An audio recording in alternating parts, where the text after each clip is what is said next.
Lumen students, it is week 14 and this is your Thursday video. I have a story for you. I used our 5-finger plot guide that I introduced to you yesterday, and I've put blanks for each of your spelling words.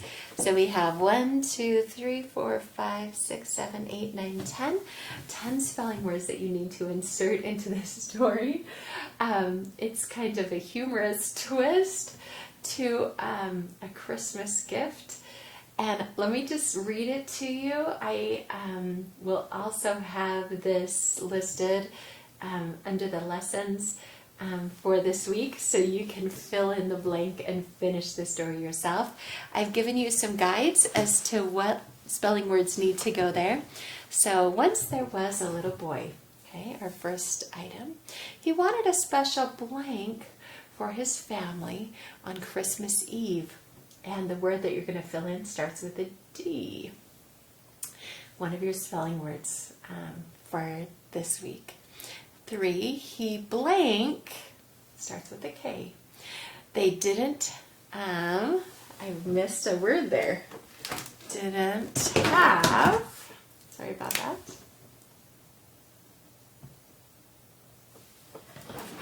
They didn't have enough money. Still, he went to the store hoping in his blank for a miracle. And the spelling word you're going to put in there, make sure you spell it correctly, begins with an H. 4, but when he arrived at the blank, starts with an M, everyone was too busy to notice him. He blank, and it starts with a P, a rich shopper who looked down her blank at him. He sat down and started to blank and cry. And this one starts with a G. And then 5, finally a little girl saw him as she rushed home to blank her special present. She was blank of the boy, so she gave him her gift. When he opened the box, he found a blank pie, and they ate it for Christmas Eve. That seems like a pretty normal story, except for when you fill in the blanks. Have fun doing that, students, and following the 5 steps. Once there was, he wanted, so he, but there was a problem, and then finally the problem is solved. Hey, I have another Christmas story I want to share with you. You've been reading some classic Christmas stories, and I have what I consider a classic Christmas story that I'd like to read to you. It is called, we've got a miracle in this story that occurs, depending on if you think it's a miracle or not. And there's a miracle in this story as well. The Christmas miracle of Jonathan Toomey. So let's get started with that. Sure, Mary.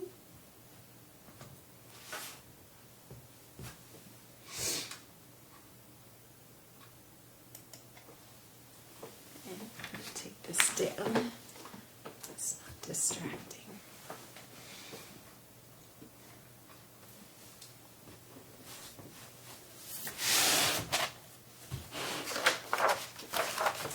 The village children called him Mr. Gloomy, but in fact his name was Toomey. Mr. Jonathan Toomey, and though it's not kind to call people names, this one fit quite well. For Jonathan Toomey seldom smiled and never laughed. He went about mumbling and grumbling, muttering and sputtering, grumping and griping. He complained that the church bells rang too often, that the birds sang too shrilly, and that the children played too loudly. Mr. Toomey was a wood carver. Some said he was the best wood carver in the whole valley. He spent his days sitting at a workbench carving beautiful shapes from blocks of pine and hickory and chestnut wood. After supper, he sat in a straight-backed chair near the fireplace, smoking his pipe and staring into the flames. Jonathan Toomey wasn't an old man, but if you saw him, you might think he was, the way he walked bent forward with his head down. You wouldn't notice his eyes, the clear of an August sky. You wouldn't see the dimple on his chin, since his face was mostly hidden under a shaggy, untrimmed beard, speckled with sawdust and wood shavings, and depending what he ate that day, with crumbs of bread or a bit of potato or dried gravy. The village people didn't know it, but there was a reason for his gloom, a reason for his grumbling. a reason why he walked hunched over, as if carrying a great weight on his shoulders. Some years earlier, when Jonathan Toomey was young and full of life and full of love, his wife and baby had become very sick.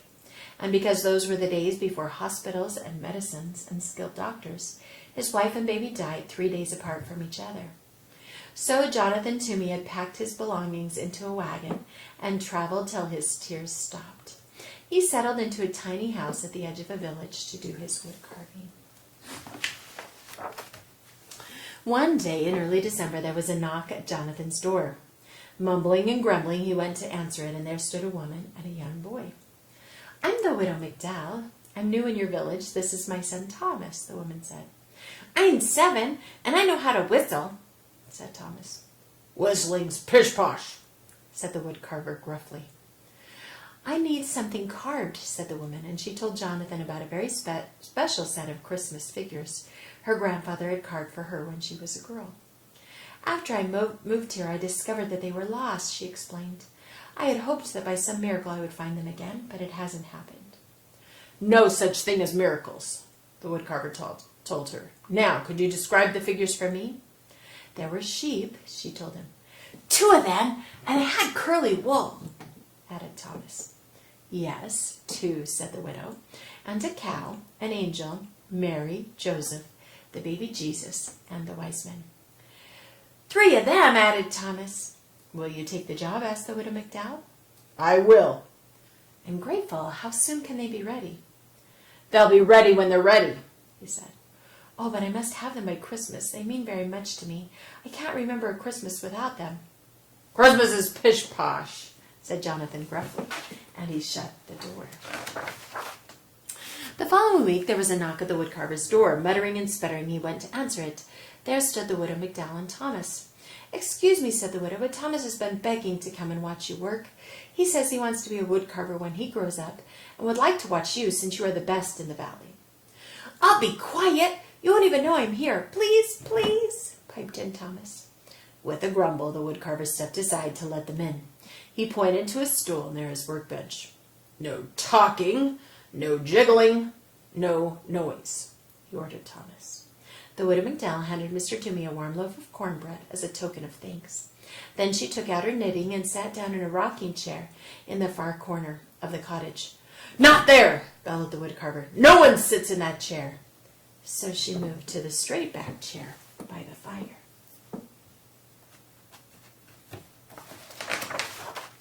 Thomas sat very still. Once when he needed to sneeze, he pressed a finger under his nose to hold it back.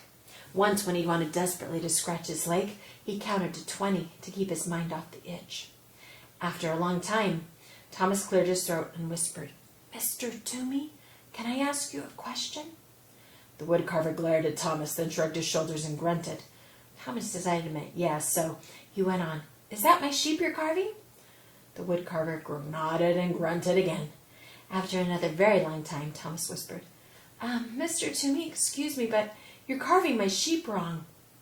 The widow McDowell's knitting needles stopped clicking. Jonathan Toomey's knife stopped carving. Thomas went on, "It's a beautiful sheep, nice and curly, but my sheep looked happy." "Pish-posh," said Mr. Toomey. "Sheep are sheep. They cannot look happy." "Mine did," answered Thomas. "They knew they were with the baby Jesus, so they were happy." After that, Thomas was quiet for the rest of the afternoon. When the church bells chimed 6 o'clock, Mr. Toomey grumbled under his breath about the awful noise, and the widow McDowell said it was time to leave. Thomas sneezed 3 times and thanked the woodcarver for allowing him to watch. That evening, after a supper of cornbread and boiled potatoes, the woodcarver sat down at his bench. He picked up his knife, he picked up the sheep, and he worked until his eyelids drooped shut. So I have, I don't have a carved nativity. I'm going to set this down. But I do have a nativity I want to share with you as we tell this story. I have some sheep. There's some really happy sheep, I'm thinking. See if you can see those.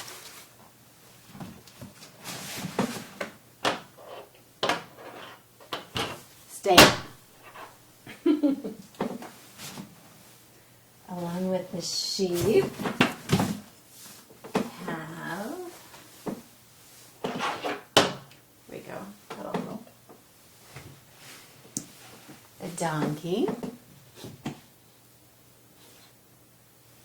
and some shepherds.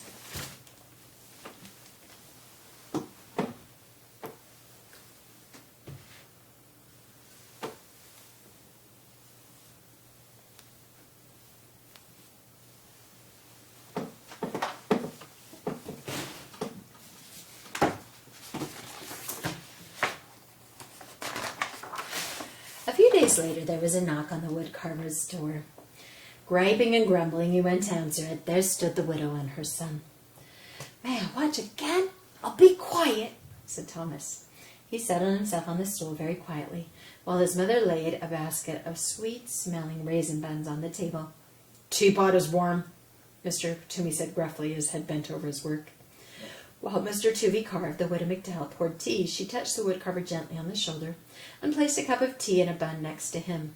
He pretended not to notice, but soon both the plate and the cup were empty. Thomas tried to eat the bun his mother had given him as quietly as he could, but it's almost impossible to be 7 and eat a warm, sticky raisin bun without making various smacking, licking, unsatisfied noises. When Thomas had finished, he tried to sit quietly. Once he almost hiccuped, but he took a deep breath and held it till his face turned red. And once, without thinking, he began to swing his legs, but a glare from the woodcarver stopped him, and he kept them so still they fell asleep. After a very long time, Thomas whispered, "Mr. Toomey, excuse me, I'm asking you a question." Grunt. "Is that my cow you're carving?" Nod and grunt. Another very long time went by. Then Thomas cleared his throat and said, "Mr. Toomey, excuse me, but I must tell you something. That is a beautiful cow, the most beautiful cow I've ever seen, but it's not right. My cow looked proud." "Pish posh," growled the woodcarver. "Cows are cows. They can't look proud." My cow did. It knew that Jesus chose to be born in its barn, so it was proud." Miss Thomas was quiet for the rest of the afternoon. The only sounds that could be heard were the scraping of the carving knife, the humming of the widow McDowell, and the click-click of her knitting needles. When the church bells chimed 6 o'clock, Mr. Toomey muttered under his breath about the noise. The widow McDowell said it was time to leave. Thomas shook first one leg and then the other. He thanked the woodcarver for allowing him to watch. That evening, after a supper of boiled potatoes and raisin buns, the woodcarver sat down at his bench. He picked up his carving knife, he picked up the cow, and he worked until his eyelids drooped shut.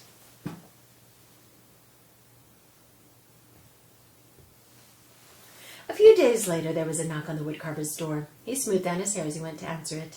At the door were the widow and her son. "May I watch again?" asked Thomas. As Mrs. McDowell warmed the tea and put a plate of fresh molasses cookies on the workbench, Thomas watched the woodcarver work on the figure of an angel. After a very long time, Thomas spoke. "Mr. Toomey, excuse me, is that my angel you're carving?" "Yes. Would you do me the favor of telling me exactly what I'm doing wrong?" "Well, my angel looked like one of God's most important angels because it was sent to baby Jesus." "And just how does one make an angel look important?" asked the woodcarver. "You'll be able to do it," said Thomas. "You're the best woodcarver in the valley." After another very long time, Thomas spoke. "Mr. Toomey, excuse me, may I ask you a question?" "Do you ever stop talking?" said the woodcarver. "My mother says I don't. She says I could learn about the virtue of silence from you." Under his beard, the woodcarver's face turned pink. The widow McDowell's face turned as red as the scarf she was knitting. "Well, speak up. What's your question?" "Will you please teach me how to carve?" "I'm a very busy man," grumbled the woodcarver. But he put down the important angel. "You will carve a bird." "A robin, I hope," said Thomas. "I like robins." So I don't have an angel, but I do have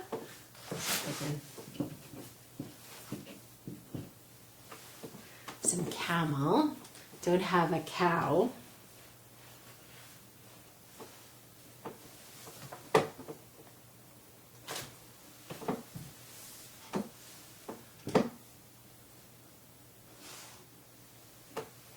With a piece of charcoal, the woodcarver sketched a robin on a piece of brown paper. Oh, too far.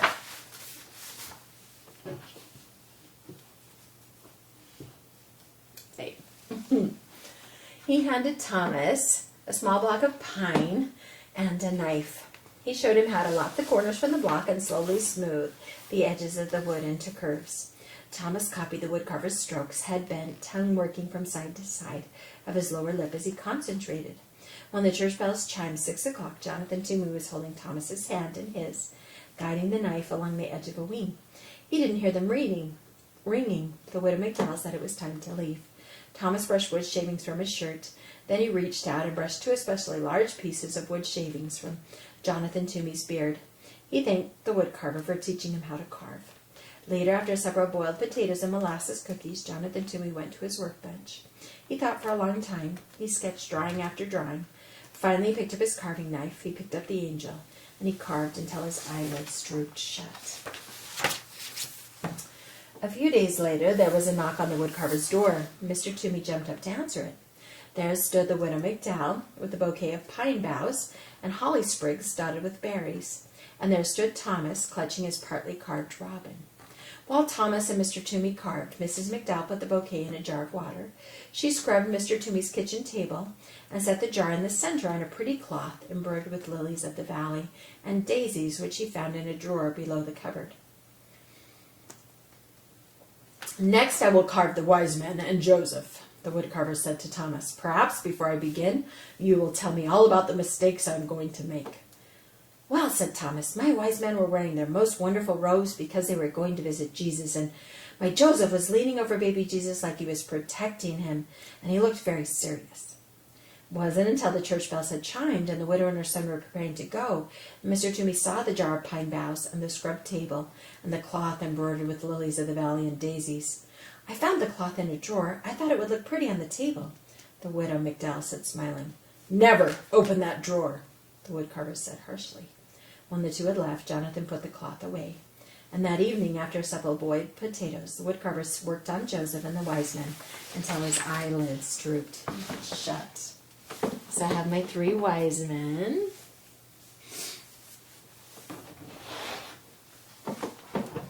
Need to be standing by their camels. Maybe. Okay. Need to move over a little bit.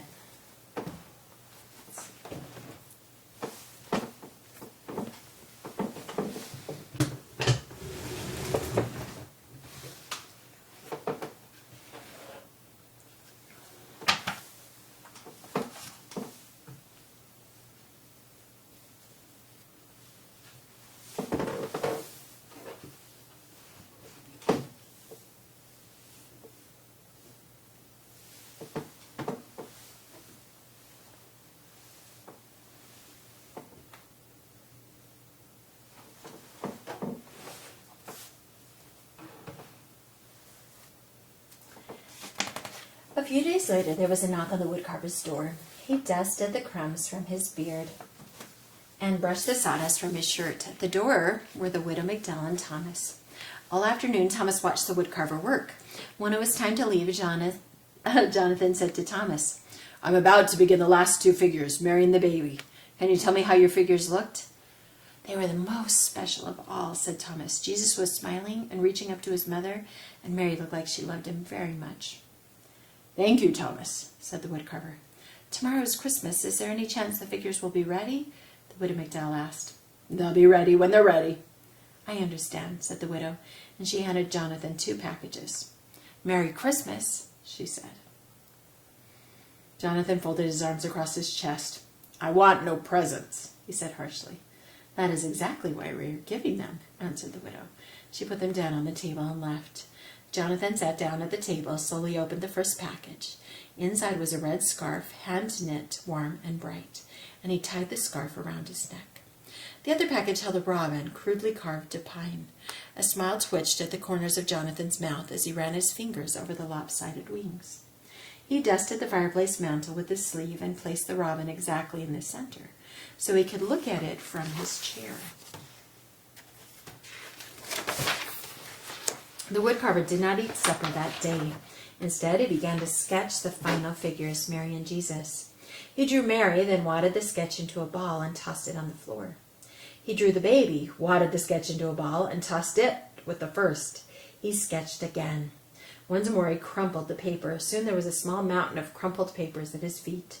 He picked up a block of wood and tried to carve, but his knife would not do what he wanted it to do.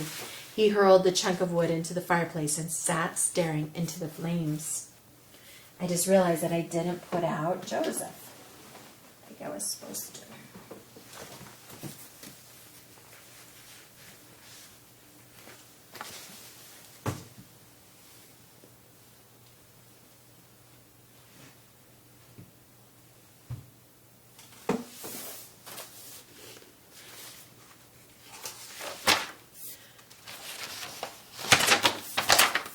When he heard the church bells announcing the midnight Christmas service, he got up.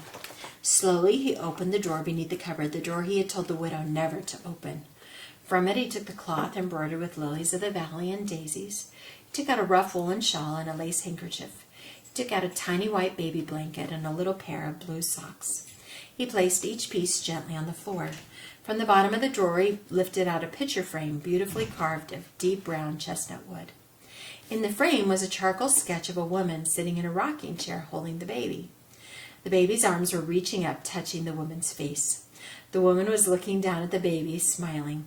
Jonathan sat down in his rocking chair and held the picture against his chest. He rocked slowly, his eyes closed. 2 tears trailed into his beard. When he finally took the picture to his workbench and began to carve, his fingers worked quickly and surely, and he carved all through the night. The next day, there was a knock at the widow McDowell's door. When she opened it, there stood the word carver, his neck wrapped in a red scarf, holding a wooden box stuffed with straw.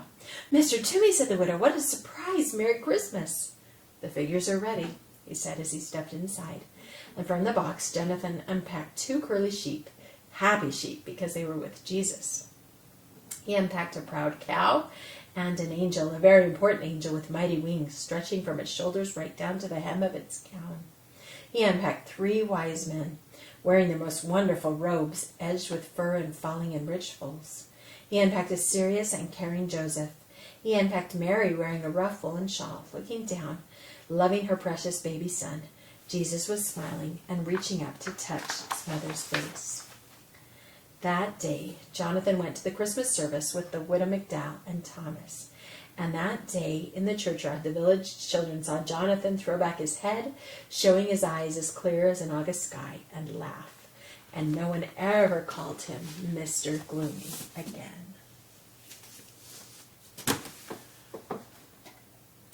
Isn't that such a great miracle, the change of someone's life like that? That's pretty wonderful. Here is Mary. And kind of has a rough shawl on. Here's the manger. And here's our baby Jesus. Okay. Maybe this isn't quite the carved scene. All these are made of fabric and sewn, but a lot of love went into them as well. And I was taught how to make these by a dear friend of mine who I love. And so they mean a lot to me. So I remember her. She had some tragedies happen in her life. And she had to face a lot of sadness. But she was so strong and endured so well. And now some wonderful blessings are coming to her. Also, she's going to have a wonderful Christmas, a really magical and miraculous Christmas this year because of some good things that have happened for her. She just got remarried. So anyway, students, I hope that each of you will have a wonderful and Merry Christmas with your family, that you'll be participating in lots of the traditions that you love and enjoy, that you'll get out your tree, your nativity set, make special goodies, and have a meaningful holiday season. We'll catch you next week. Continue to work on those projects, little students, that you're working on. Get in the action items, and we'll catch you later. Thank you.